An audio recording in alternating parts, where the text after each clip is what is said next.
Hello there and welcome.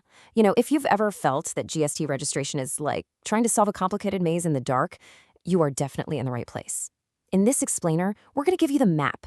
We'll walk through the most common mistakes and show you exactly how to dodge them, making sure you get it right the very first time.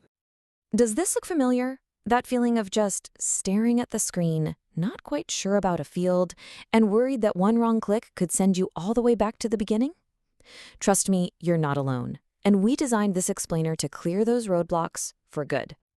Okay, first up, the critical details. We're starting right here because, honestly, this is where the most permanent and the most frustrating mistakes happen. Getting these basic details right from the very beginning, well, it's everything. Let's dive right into what is probably the #1 mistake people make. You've selected a state in Part A of the form, you click next to Part B, and then you realize, oh no, it's the wrong one. But the field is locked. You can't change it. So why on earth is that? Here's the key piece of the puzzle. GST registration is fundamentally state-specific. It's built that way. So as you can see, if you accidentally select Maharashtra when you really meant Gujarat, there is no edit button. There's no backspace. You have to abandon the entire application and start all over again from scratch. Getting that state right is the first and most important detail. Okay, on to another super common roadblock. The application asks for your ward, circle, or sector number, and you're just drawing a total blank. It sounds really technical, I know, but don't worry, finding this info is actually pretty straightforward. You have 3 really simple options here. The easiest is to just pop over to your state's GST website. They often have a handy Know Your Jurisdiction tool. For example, a shopkeeper in Jaipur can find their exact ward right on the Rajasthan GST site. If that doesn't work for you, a tax return preparer, or TRP, can find it for you in a snap. And as a last resort, you can always contact your local GST officer directly. So once you have those basic details locked in, you're going to face your first big choice, deciding what type of taxpayer you're going to be.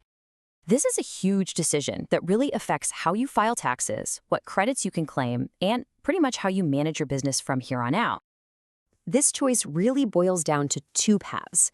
You'd probably opt for the composition scheme if you're a smaller trader with turnover below the limit. It's designed to be much simpler.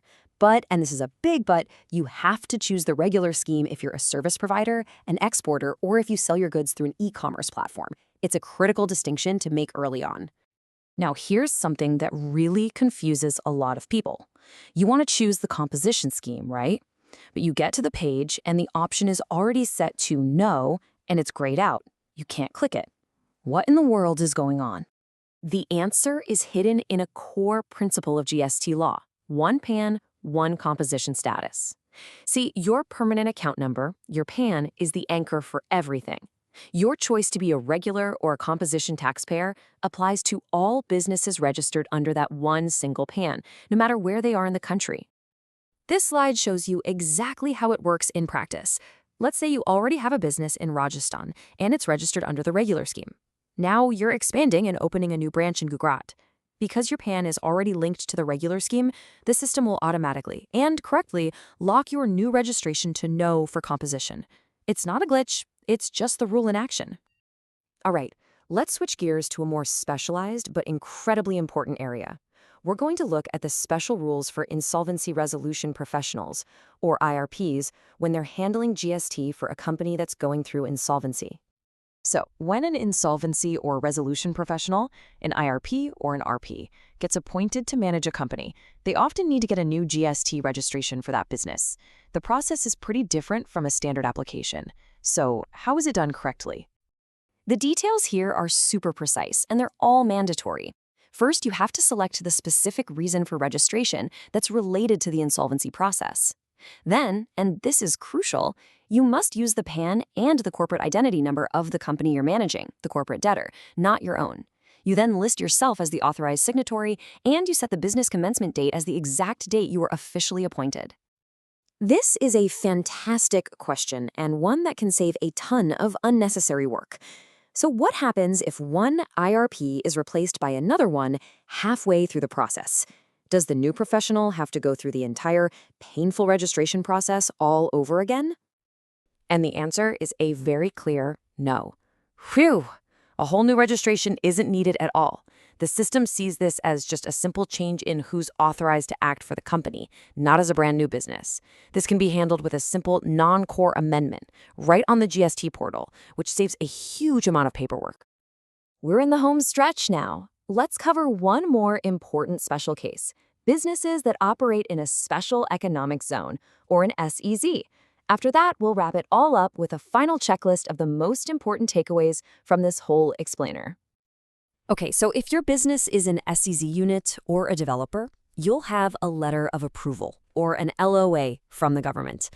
The application asks for its validity period. Now, is this field something you can skip, or is it mandatory? Yes, this field is absolutely 100% mandatory, and the consequence for missing it is pretty severe. Your GST registration can actually be canceled if that date expires. The good news is, the system will send you a reminder about a month in advance, giving you plenty of time to update the validity period by filing what's called a core amendment. So let's lock in the 4 golden rules from everything we've talked about. 1. Your state is final once you select it. 2.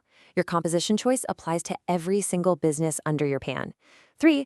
Insolvency professionals have to use the corporate debtor's details, not their own. And 4. SEZ units must always enter and maintain their letter of approval validity period. And that brings us to the end. I'll just leave you with this one question to ask yourself right before you hit that submit button. Have you double-checked the one small detail that could derail your entire application? Because as we've seen today, it's often the tiny things that matter the most. Thanks for watching.